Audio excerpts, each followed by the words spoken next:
Hey folks, thanks for coming over to Capitalism for Good. This is a part of a larger project where I am on a mission to interview 100 business leaders about the positive impact that they have on their internal and external communities. It is through these interviews that we will dig into how we can use the ways in which we make and spend our dollars in order to benefit the greater good.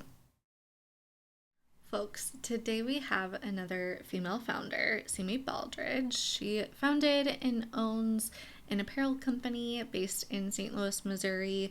Her name is Sami Baldridge, and she, again, I'll say it, she was just a joy to talk to. She was so profound when it comes to kind of her mentality and her philosophy, not just about being a business leader, but about being a human in general.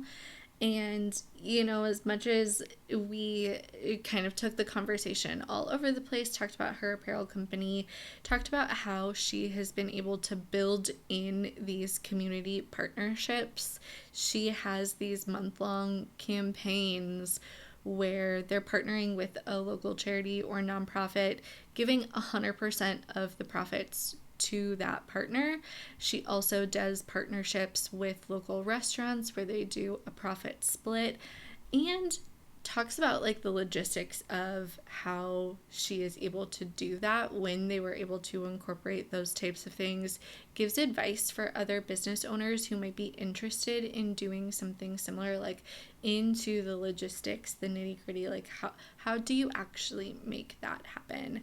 I think that was really profound. I also you'll hear me in the interview, I'm actually like taking notes and taking tallies of the amount of times that she talks about hard work, and like that she attributes so much of the success of Series 6, they're 8 years in, to owning that company, and she really attributes so much of it to hard work, having a superior quality, and that those are the types of things that like are front facing and lead and really like build that reputation in general. She also talks about what it's like to be a small business owner in St. Louis, much like when we talked to Jeff and Randy Vines of STL Style. We talk a little bit about like the pride that comes out of everyone in St. Louis and how great that city is in supporting small businesses and supporting that community, which I think is really cool and really admirable and really unique to that city. We also get into like just evolving as humans and how to deal with the stress of life and how that kind of changes decisions, including business decisions, as you move forward in your life. I think that is really cool. As always, I will have links to Series 6, the apparel company, social media, all of those kinds of things, as well as links to the other folks that got a fun shout out in this episode. So can't wait for you to hear it. Enjoy. Fine. And so here we will just jump in and I'll hand it over to you, where I'd love to start with, and I have not found a non-cheesy way to say this, but I'd love to start with just like an overview of your career journey, or like the like less dry version of your resume. Like, what are the things that you have done throughout your career in your life that brought you to where you are now with Series 6? Yeah, so it really, a lot of it started. I went down to college in Mobile, Alabama, and I was studying business and graphic design when I was at school there, and noticed a lot of different Southern t-shirt brands that people would wear around campus. So Southern Tide, Vineyard Vines, all these different Southern t-shirt brands. And I started to think we don't have a lot of that in the Midwest. We don't have a lot of that in St. Louis in general. So I saw this successful concept working down in the South. And so I wanted to bring that concept back to the Midwest. So I was studying business and graphic design, and I kind of took it upon myself one summer to start designing a shirt and find somewhere to get it printed. And immediately when I wore it out, a woman stopped me and asked me where I got it. And in that moment, I was like, it clicked, I can do this. So I told her, I make them and sell them and let me get your contact info. And then I went home and I posted on social media, and I got my first 100 pre-orders. And, I was a college kid at the time, so I wanted to make sure I was getting people to tell me their sizes, give me the money ahead of time, all of that. And then I bulk ordered those shirts, and just mainly it was people I knew at first, and I would have them come pick up from my parents' dining room table where I had set up shop. And that was all between my sophomore and junior year of college. So that was kind of how it started. I went back to school and kind of put the t-shirt brand dreams of mine on the back burner, but still kind of every class I was in, every business lesson I was learning, I was thinking, okay, how can I apply this to this apparel business that I have these dreams of starting? And then once I graduated, I got kind of a typical 9 to 5 job. I was in marketing and I was working on my t-shirt designs and dreams for that, as soon as I got home from work every day. And it was my side hustle for a while, doing different events in St. Louis, pop-up tents where there really was like low overhead to be able to kind of test out what was going to sell, and then slowly started to grow from there, and until it was 2017 that I launched Series 6 as an official brand, and kind of started the website specifically and pouring into social media, and just have been growing ever since. Oh my gosh, I love that so much. When I told you I was taking notes, really what I just wrote down was like 17 questions I have for you. My first one is, what was that first design?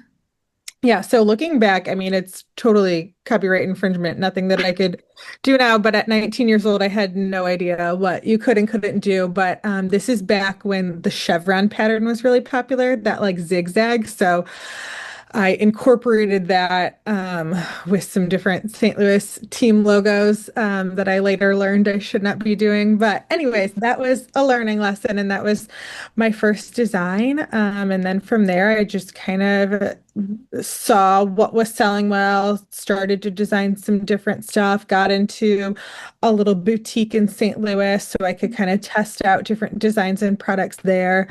So it was a lot of slow growth in the beginning. Uh, Are you still doing all of the designs yourself? No, so now besides myself, there's two other full-time employees. So Sarah, who's our director of art and retail, she does the vast majority of the design work now. What was that like handing off that if you were the one like actually doing the design, you've got a graphic design background, like what was that like handing that off to someone else for the first time? Yeah, I think delegating in general was hard at the beginning, but I think now it's really nice being able to have multiple people that are able to do different things. And like, for instance, I was on maternity leave earlier, this or last year actually, and they were able to take on all the tasks that I typically would be doing. So it's definitely hard to kind of relinquish some control, but we have a really good team, and I really trust their expertise. So it's been really good and helpful for us to continue to grow, and for me to be able to live a little bit more of a balanced life than I Yeah. probably did in the early years, where you're really, pouring everything you have into it and so many hours. And now I'm able to kind of find a little bit more balance in my life. Oh my gosh, I love that. That's like the dream also, especially when you're like working on something that you care so much about. And you're like, if I can just get to a point where I can like take a breath, not have to do Yeah, absolutely everything on my own. right. The other thing that I thought of when you were telling that first story, and it's kind of taking us into like a woo-woo direction that's not at all on this outline here, but I am so curious.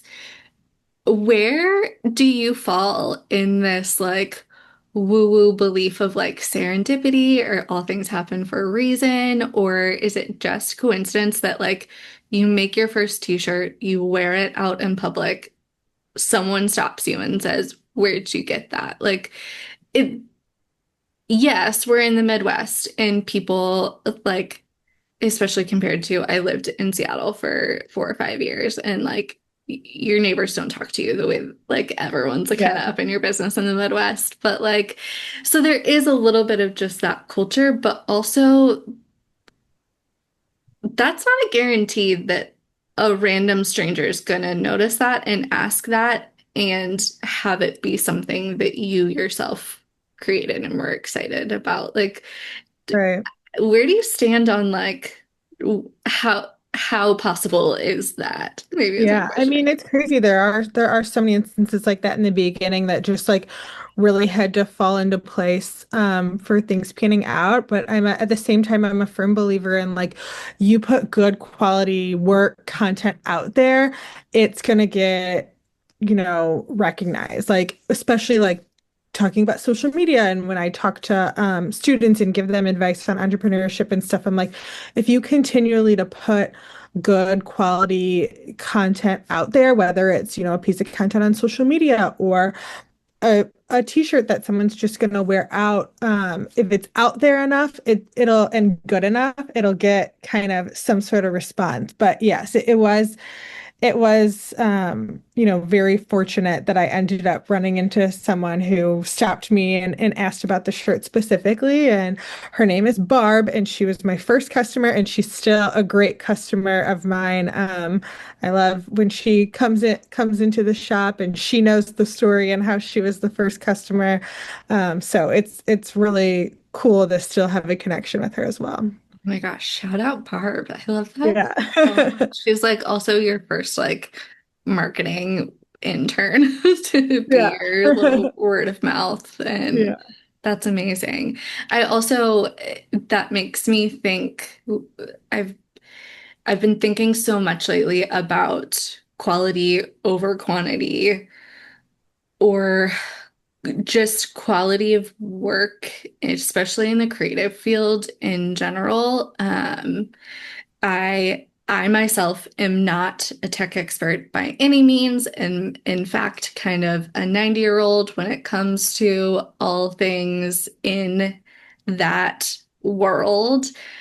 But of course, for this project, one of the fields that is super interesting and like popular right now and kind of taking over every aspect of our lives and our careers is AI and technology and those kinds of things. And one thing that I have been thinking a lot about is like, yes, AI can make our lives so much easier. There are so many good quality things that can come of it, especially as a business owner, as an employee. Like there are efficiencies that are super, super helpful, but that I don't know if that's going to be able to replace like the human creative brain of being able to take something in that you see that people are going to latch on to and that people are going to resonate with and then want to then buy. I'm curious, has any of that, or even just like the launch of e-commerce or anything from 2017 on? I mean, so much has changed in that period of time. Have you seen changes come from those things that are impacting your business that have made you kind of change or pivot? Or maybe they're good things that you're like, well, it's a good thing that we're doing it this way because it's really helped us get past XYZ thing. Yeah, I mean, it's definitely scary thinking about like how much AI is taking over and um, just I mean, I'm sure there's companies that utilize that in like design work and stuff like that. So it's certainly scary that all of that is out there. Luckily, we haven't seen a huge impact so far. I mean, one amazing thing about St. Louis is it's very there's a lot of support for small business in St. Louis, and we, in all of our content and everything that we put out there, we try for there to be this personal touch. So I feel like a lot of our customers have been, customers for a long time. They have followed along with kind of the whole story of the business. And I think like that has definitely been something that we've been able to use to our advantage and kind of set us apart from some of the big box stores or places where they maybe could get a less expensive shirt, but maybe it's not as personal. I mean, you walk around our store and you couldn't be able to design some of these things without really knowing St. Louis. It kind of extends past, what might just be kind of a simple tourist shirt or something that might just be printed for all, 50 states and different cities and that kind of thing. So we try to really hone in on kind of the personal aspect of our brand to try to kind of set ourselves apart. But it is scary how much is out there and how much AI is starting to take over. So we hope we don't see too much of an impact from that in the future. Yeah, totally. Have you, in thinking, you brought up a really good point about like you've got all of these repeat loyal customers that are coming in, and that does seem to be the culture of St. Louis. Again, growing up in Missouri, going to school in Springfield, have a ton of friends who are St. Louis natives, and this like pride of St. Louis just like shows through almost everything. I mean, I like jokingly when we talked to the guys from STL Style was talking about like you can't have a conversation with a St. Louis person without them being like, we've got the best pizza, we've got the best hockey team, we've Yeah. got the best baseball team, we've got the best sandwiches, like we've got it all. Do you have any sense of what that is about St. Louis that makes the people that live there so loyal? I mean, you even yourself, like you went away to another state for school and then came back to St. Louis. I find that that's really common in a really cool way that it's not just in other cities, it might be like, oh, I'm just going back to my hometown because that's what everyone does. It's actually like, at least from an outsider's perspective, like a drive of like, no, St. Louis is like the coolest place in the world. I want to be there. Like, St. Louis loves St. Louis. Do you They know, do. do you have any sense of what that is that like builds that culture of like pride there? Yeah, I mean, I think St. Louis has such a community. It is somewhere where people, always come back to. And I think it's a combination of the size, of the amazing restaurants we have, of some of the parks and the zoo and all these things that there are to do in St. Louis while also still being affordable. And I think it's just St. Louisans, like you said, love St. Louis, have so much pride in the city. I mean, that was a big thing, like going to school in the South. I wanted to wear St. Louis stuff around. I wanted people to know I'm from St. Louis, and I was proud of being from St. Louis. Um, so yeah, I mean, St. Louis loves St. Louis. One of my best friends is from Gulf Shores, Alabama, and when I was starting this business, she didn't understand the concept at all. She said, "I wouldn't be caught dead wearing a Gulf Shores shirt. I don't understand how you're going to sell St. Louis shirts to people in St. Louis." And I'm like, "No, like that's a thing in St. Louis. Like people are so proud to be from St. Louis. They want to wear St. Louis stuff." So it's just a different culture here. Yeah. When you even just like naturally you talking about St. Louis when you mentioned like the zoo and the museums and teams, and one of the things that stood out to me about your company is you've built in these partnerships with these local establishments in the Children's Hospital and other places that are those like St. Louis focused staples there. Is that something that was just a natural progression from sports teams and local things like that, or was that an intentional thing, or did someone come to you? Like, how did you start building those types of partnerships into your business model? Yeah, it's kind of been A mix. I mean, a dream starting the business overall was like, we would love to work with the St. Louis Blues. We'd love to work with Anheuser-Busch, Emo's Pizza, all these like iconic brands in St. Louis. So those were always just kind of a big dream of ours. And, really, it's always hardest to get that very first partnership. And it was several years in. It was really right after the Blues won the Stanley Cup that they were bringing back their retro jerseys, and we do a lot of retro and vintage inspired stuff. And I got an email from the Blues asking if they, could have a meeting with me and, do an apparel line with me. And I mean, I thought the email was a joke. I didn't believe it Yeah. because I was so small at the time. I mean, that's before we even had a store. So it was definitely the hardest to like get that first partnership. And really, I mean, once I had that meeting, I was like, okay, I'm gonna do bend over backwards everything I can to make sure that this pans out. And then once we were able to build a relationship with them, it was a little bit easier to go to some of these other big brands like Anheuser-Busch, like St. Louis City SC, like Emos, and say, we've worked with the Blues. And it kind of gave us that legitimacy factor that, like, okay, we must be reputable enough to have gotten a partnership with them. So yeah, once we had that one under the belt, we could grow from there. And the charitable partnerships, I mean, I knew that I always wanted to find a way to give back to the community.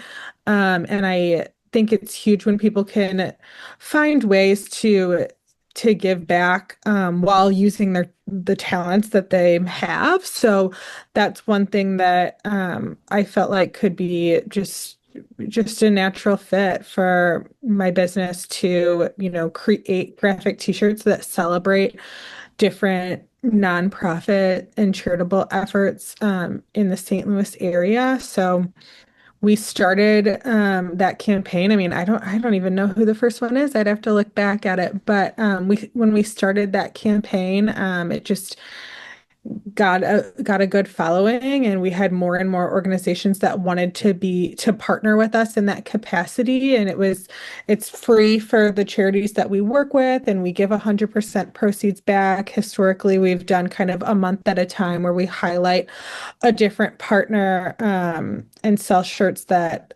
benefit them, and we make sure that the shirt still has a St. Louis theme and then ties in elements from the branding of whatever organization we're partnering with at the time. So that's been huge for us. During COVID, we're struggling to stay relevant like most businesses. And that's when we launched our restaurant series. So now we have over 40 different restaurant partners in the St. Louis area, and those are a complete profit split. So we keep half the profit goes to those restaurants. And that's been a really good way to champion some of our local establishments and able to kind of raise some funds for them during all the struggles surrounding COVID. So we really try to work with as many people as we can in the St. Louis area and are looking to always grow those partnerships.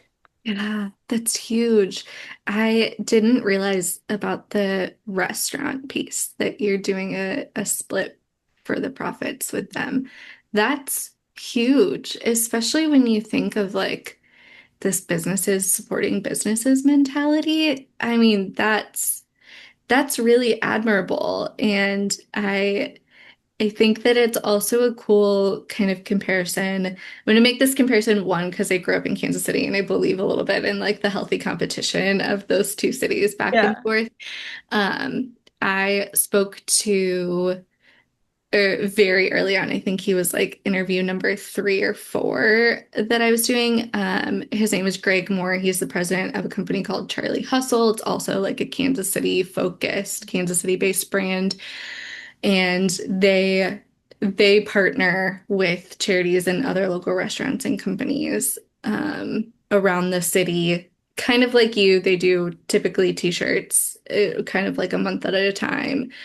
And he was saying something similar to you in that it's like constantly looking for other partners or like saying taking in those requests as they're coming in and like considering everyone that they come across. And I, something that I didn't have a chance to really get into with him, but I'm curious what your take on it is from like the business model perspective of like being an owner, being a founder of this company, you've got to think about also the money and the bottom lines and the logistics, and you're paying people's paychecks and all of these things here. And to do something like, okay, we're going to print a t-shirt, we're going to do a campaign, and we're going to give away 100% of the profits or 50% of the profits, like that is a business expense. And if you're talking to another business leader that is considering or maybe interested in like, hey, we'd love to give back to another charity, we would love to give back to our community, but like we got bills to pay here. How do we can't even, it also takes time to figure out the logistics of that and the conversations and the relationships. Like, we're just trying to survive here. Like, what advice do you have for other folks who are thinking about it and are interested, but like just don't know how to make it happen and get all of those logistic pieces together to make it happen? Yeah, I mean, it's definitely something that we made sure that we were pretty established, had a good revenue stream before it was something that we take on. And I mean, our charity shirts, we do 100% give back on those, but they're, you can do whatever percentage that might fit best with your company. It could be 5%, it could be 10%. Whatever it is, to start to be able to make that positive impact is still, it's still something. And for us too, I mean, we look at it that, sometimes when we're putting out these charity shirts and they're getting shared, to all the emails in whatever organization that is their database. So it does also assist us with getting our brand name out there with marketing, getting customers who may have never heard of us before. And sometimes too, when they might come in to buy that shirt either at our store or buy it online, they're adding other items to their cart as well besides that charity shirt. But I think it really has assisted us in just kind of brand recognition, and getting our name out there to more and more people. So, while yes, it does kind of can be straining on just like time and expenses and all of that, overall, I think we do see a lot of positives with just growing our brand and customer base from it as well. Yeah, that's huge. I also think from like a charity nonprofit stance, that's my background. I started in the nonprofit world throughout my career, have kind of bridged the gap between nonprofits and for-profits in a number of different ways, whether it was through my work life, volunteers, all freelancing, being a consultant, like the whole gamut. And just, much like for profits have this, they have certain priorities. Well, one, there's not really a huge difference between the way each of them operates. Like, they're both businesses at the end of the day. They have different rules and different like tax requirements, but they're both businesses. But like having someone else, like having that community partnership, having someone else use, like you were talking about, your strengths and your skills and the things that you can offer with, you make apparel so you can make a t-shirt, and then they have a network of donors, they can spread the word for you. Like, having that mutually beneficial agreement between the two of you is huge, and like huge for both of your bottom lines. It's amazing.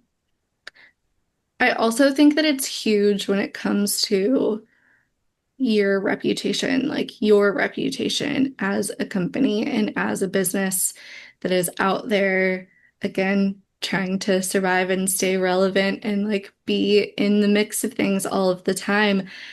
How much are you thinking when you're making these types of business decisions? Like, how much are you thinking about your reputation? Or is it just like, hey, we're just doing us, and like if people like it kind of thing? Or are you pretty intentional and careful about that piece of it? Yeah, I think we definitely are. I mean, like I said, St. Louis is such small town, kind of everybody knows everybody, even though it's a big city. So it's like you do one thing that people question, and you're not going to live it down. So we certainly consider that and really just kind of firm on what we believe in, firm on giving back to St. Louis. One thing actually incorporating Kansas City that people have definitely questioned us about is we've had customers who want us to make Kansas City football merchandise. Oh, Well, is we it are even more very, now that the Rams have left? yes. Oh, yes. Because a lot of St. Louisans have adopted Kansas City as their football team. I Yeah. am not one of them. I am not one of them. And there's a lot of different opinions on that in St. Louis. There's the people who've adopted them. There's the people who would never root for Kansas City football.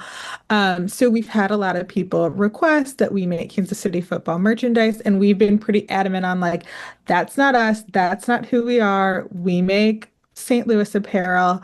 Um, and that's that. But we've definitely, we've had some customers who that rubs them the wrong way, but Yeah. we have other ones who are like, yes, they're proud of that and, stand by us on just doing St. Louis stuff. But yeah, that's one instance I can think of.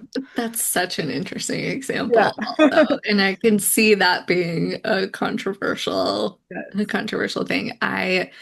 Like I said, I live in Louisville, Kentucky now. My parents still live in the Kansas City suburbs, and St. Louis is the halfway point between that drive. Yeah. And so I'm in St. Louis pretty frequently, and I have been in situations where I'm driving and I want to stop to like catch part of the baseball game or catch part of the Chiefs game or something like that. And it's, I think it's different now that the Rams aren't there, but like it's hard to find. Like it's hard to find it on the radio. It's hard to find it in any place. Like you can, it's a kind of a controversial thing to even like bring up. Like, no, we're not Yeah. gonna watch a Chiefs game here. Yeah. Oh my gosh. I'm also thinking again about like reputation and the way that you make these types of decisions and stuff, like internally. What is your leadership philosophy like? Like, especially you started out as a person making t-shirts, like using your graphic design skills and those kinds of things. And then you talked about delegating as you've kind of grown and as you've gotten bigger. Like, uh, one, where did you learn those skills and what have you learned along the way? And like what are kind of your philosophies and your motivations when you're making those types of internal community decisions? Yeah, so I think a lot of what I've learned in leadership over the years has come from sports. I mean, I played competitive volleyball my whole life and played in college, and I think that taught me a lot of the leadership skills that I use now. And early on in the business, I mean, it was me for a while, and then it was I had different interns who would intern in the summer and help me here and there, and then kind of slowly, didn't really get a full staff until we had our first storefront. But, I think a lot of that has changed in the past year too, just with becoming a mom and kind of my priorities shifting. I think in the beginning, I,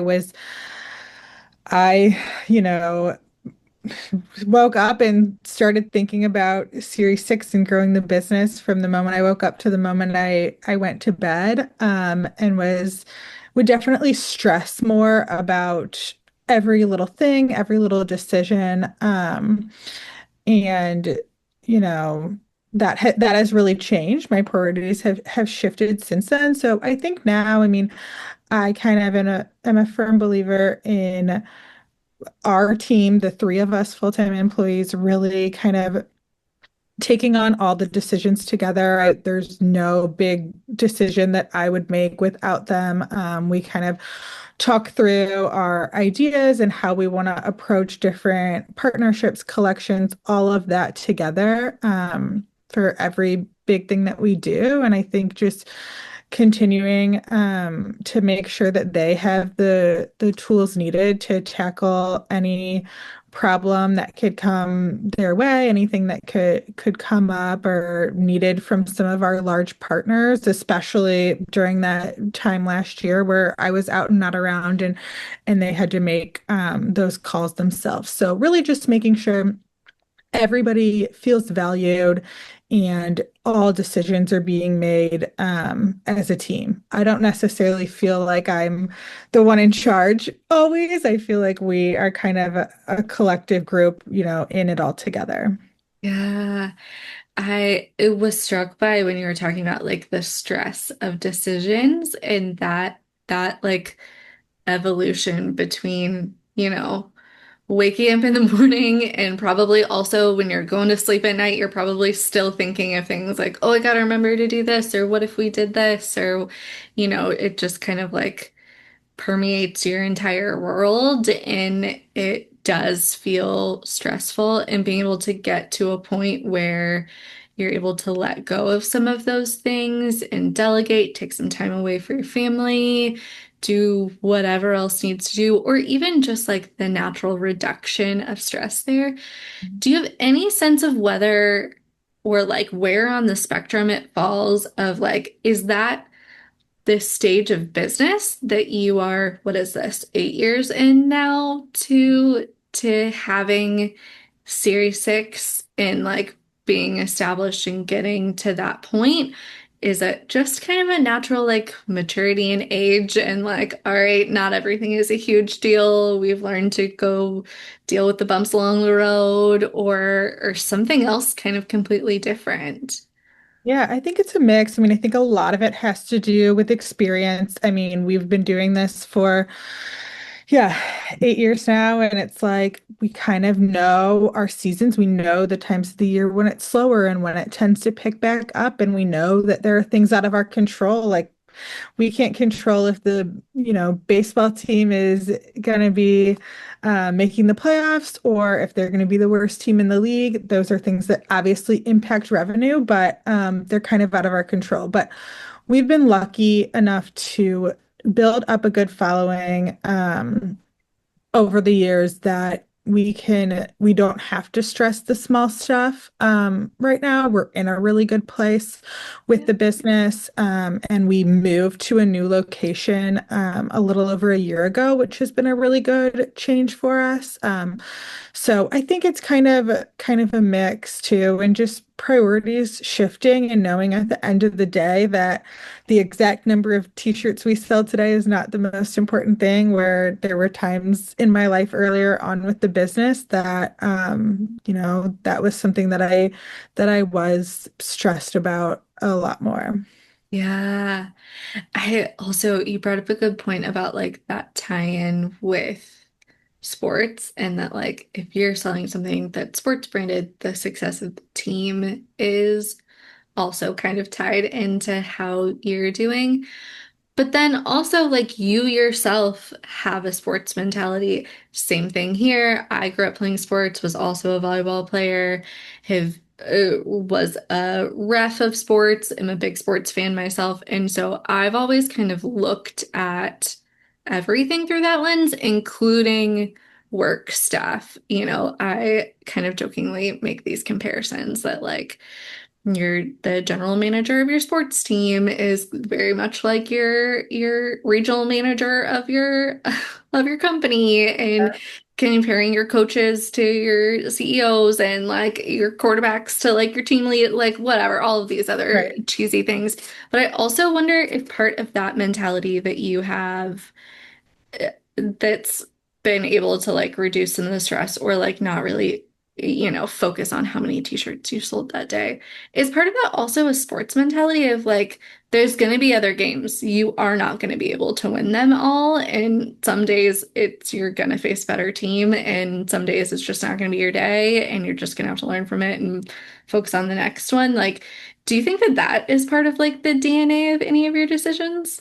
Yeah, for sure. I mean, I can so many lessons that have come from sports that I'm able to apply to work. And I mean, one of them too is just kind of growing up, I was never the best or the most talented player. And I think that same mentality with business and with designing, like I think that there are people out there who are so much more talented or but I think it's just maybe the scrappy mentality that I have sometime. You know, I'm not afraid to get my hands dirty to put in the work, especially in the beginning stages when it was just long, hard hours. So I think I um, take kind of that same mentality that I took to sports, kind of the out hustle, outplay mentality versus kind of having to be the best. Yeah.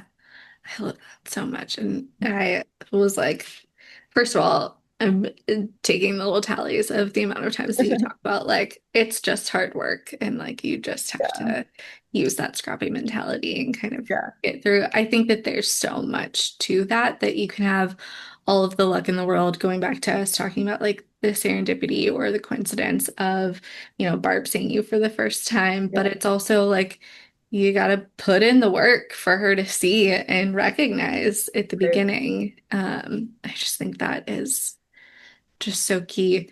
Also, kind of taking us back to the very, very beginning, something that we haven't talked about is how'd you come up with the name Series 6? Yeah, so that's one of my most frequently asked questions. So really, when I started it, I didn't know if I was only going to sell St. Louis merchandise. Like I mentioned, I have ties to the South, and I didn't know if it was going to be enough, um, there enough of a brand that I could just focus on St. Louis or not. And so I wanted the name. I didn't want the name to be very St. Louis-y at all. Mm, Six has always been a family number in my family. My dad played for the St. Louis Ambush, which was indoor soccer team that was really popular back in the day. And my brother and I always chose number six for sports growing up, so it had that kind of personal meaning while still being sporty. And then series kind of just worked with it. The domain name was available, all yeah. the Instagram handle, all those good things that you actually need to think of when starting a business too. And so that's kind of how the name was born. Now, looking back on it, it's like I could never design shirts that were for another city, but when you're first getting started, you kind of don't know what direction a business is going to take you in. You might have one vision from the start, but then you might see success in a different area and kind of veer off in a different direction. Yeah, that's so interesting.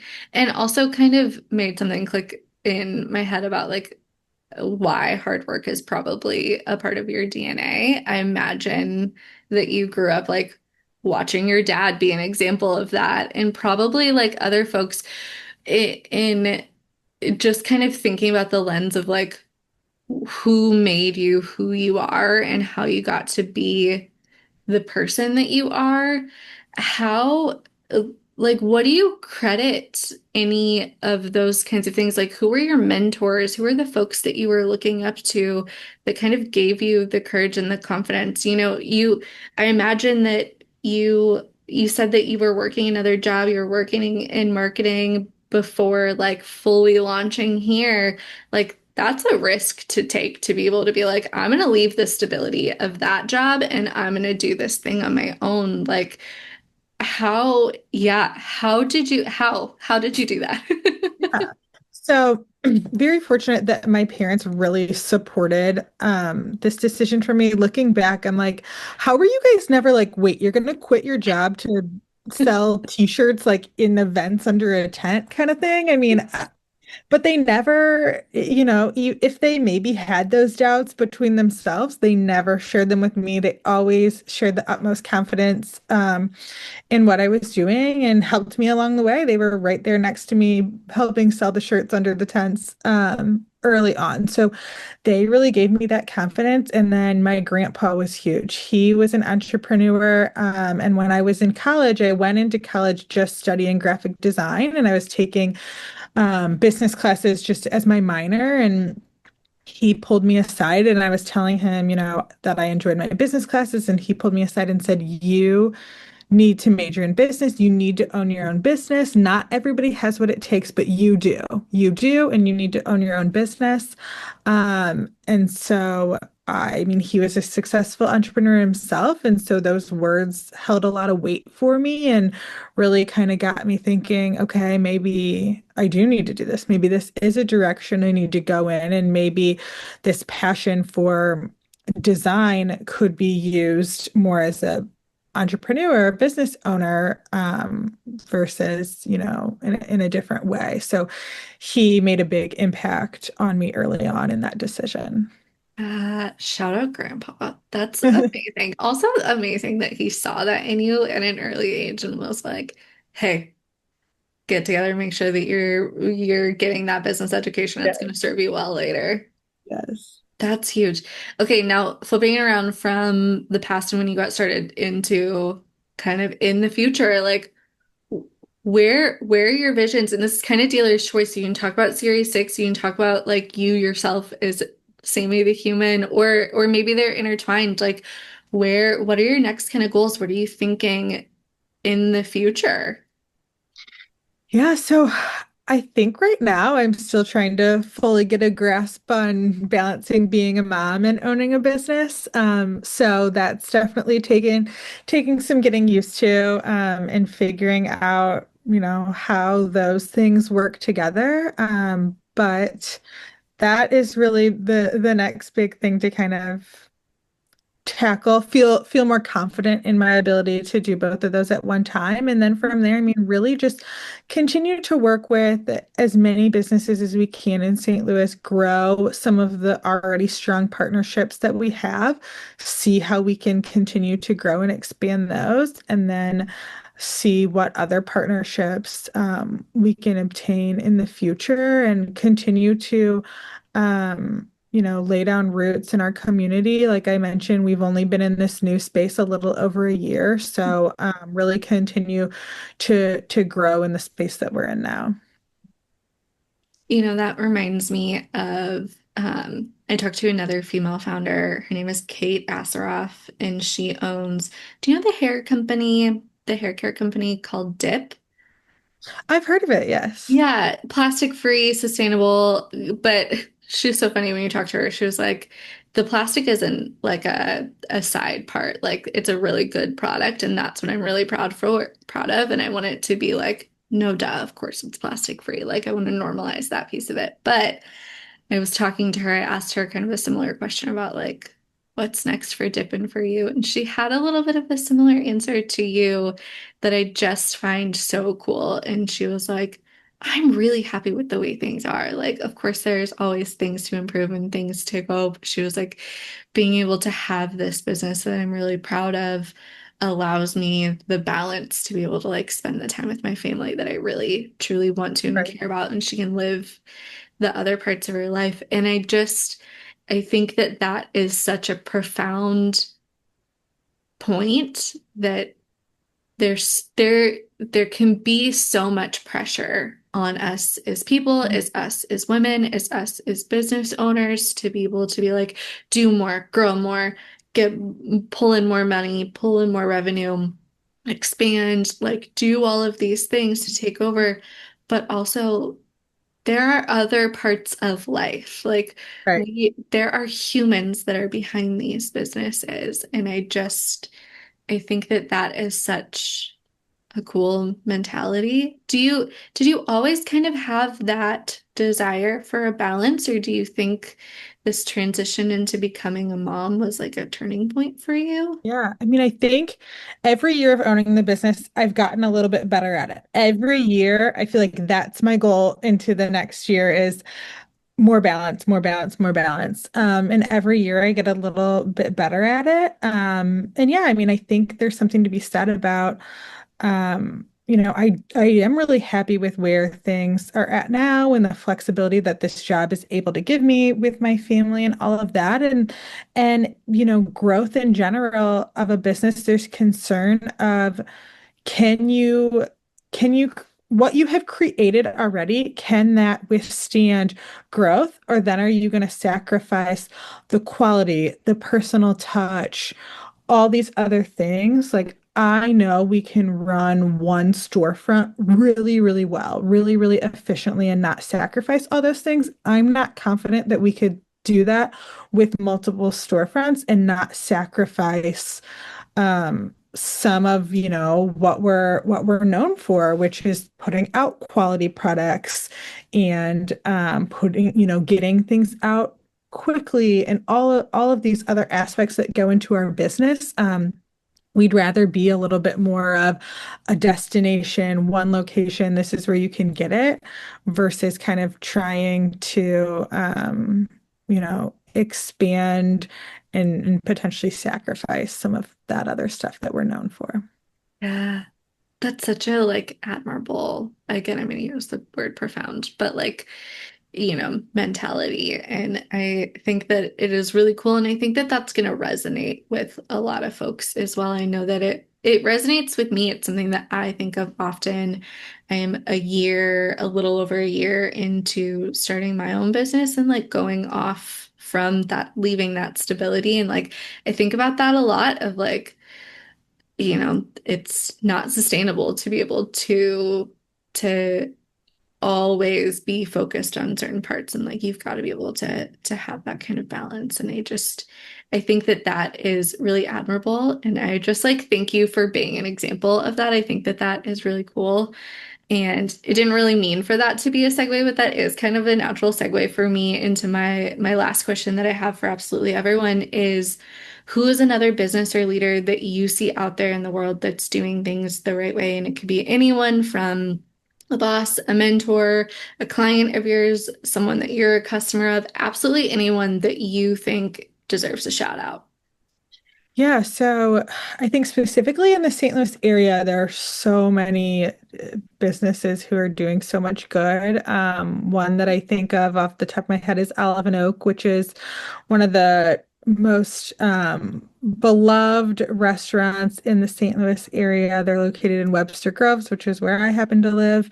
And they do so much charity work. The business was founded in honor of the owner's son who passed away from congenital heart disease, and a portion of everything that they do goes back to a nonprofit that they started. And so they're one that just continues to do some really great work in the St. Louis area, and not only has that restaurant, but has grown to have others in the area as well. And Katie's Pizza and Pasta is another restaurant in St. Louis that continues to do give back nights where they are donating a portion of sales. And I mean, the list goes on and on. There are so many businesses in St. Louis that we look up to that give back. And that seeing that even before I owned a business really motivated me to want to make sure that that was a piece that was part of Series 6. I love that so much. And I have loved talking to you. I feel like I say this at the end of every interview, but like I truly mean this so much. I could talk to you for so long and just have like a gajillion questions about how you've made all of this possible and stuff like that. And I just can't thank you enough for taking the time to do this. I wish you all the best and just thank you. Thank you. I always appreciate getting asked and getting to share my story. Thank you so much to every single person that's listened, every single person that has told someone else about it, that has shared an episode, that has sent a blog post to someone else to read, that shares on social media, that responds back to me, that engages and lets me know what they think and what they're hearing. Thank you so much to everyone who has subscribed through the Patreon. These subscriptions are what fund the project and keep it going. There's so many different tiers available, starting at $1 and $2 a month, and each tier gets you access to different kinds of things. So, for example, the $2 a month listener tier gets you access to interviews on Thursdays, so early access to the audio and video versions of interviews that are out every Thursday, typically in the evening time. Your $3 a month member tier adds on these weekly between the interview series on Mondays. That's what I gave a little sneak peek. There's some early examples of those between the interviews that were posted on the main feed, so that folks could kind of get a lay of the land and what's behind the motivation for this project. Those reflection episodes are still going every Monday, and the folks in that member tier are still have access to those things. The VIP tier has access to merch. I really do my best to give back to those that are joining. So check the show notes for the link to the Patreon. There's a lot there. If you're interested in any of the behind the scenes of like how this project gets made from the back end, like if you are someone who is interested in starting anything that looks similar to this, whatever your topic is, like I am really open, just like I'm asking these folks that I'm interviewing about like the mistakes that they made. I do my best to be very open about the mistakes and the lessons learned that I made, plus the resources that really helped me, the people that I'm looking up to. Like I yeah, why not share my experience there? So that's all available there. And just in general, I truly want to hear from you. So please message me on Instagram, message me on the Patreon, leave me a review that tells me what you think of it. Email me your thoughts and your suggestions, including the things that you don't like. I got tough skin, people. You can tell me the things that I need to improve upon. I am very open about early days, early stage, that I this entire project and almost everything that goes into it is brand spanking new to me.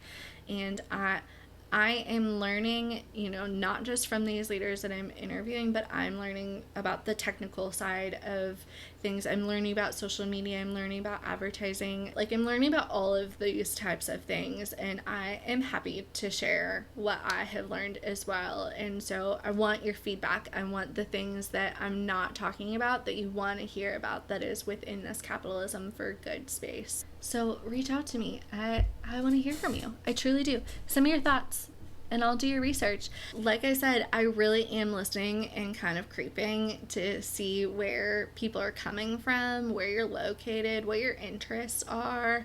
And so if there's an industry or an interest of yours that I haven't hit on that you are really interested, like, send me your thoughts. If you have a question that is related to this Capitalism for Good project, I'll do the research here. So send them on over. I'm already doing it. I might as well do something that fits what you're asking for and what you're looking for. Finally, my last little plug and shout out here is, if you are interested in working together to build better community, check out the business website for CFG. It's at capitalism-for-good.com. There's also a link down in the show notes. And whether you are interested in starting or expanding a community give back initiative with your company, if you want to plan a volunteer day and you don't want someone that's already your full-time employee taking away from their normal job to do it, if you're looking for a charity partner within a specific space or that aligns cleanly with your company values and your philosophy, or if you want to perhaps talk about some education around the value of community partnerships and what that can add to your business if done well and done efficiently and effectively, I would love to help. So I'd be happy to get on a phone call, see how CFG can help you with your community goals. Once again, would love to hear from you if you've got thoughts, needs, questions, interest anywhere within that space. I truly believe that we are stronger when we work together, and that we can truly make a really impactful, positive future if we just put all our brains and our skills together and leverage those things to build better community. So, all right, that's enough. Let's go leave this place better than we found it.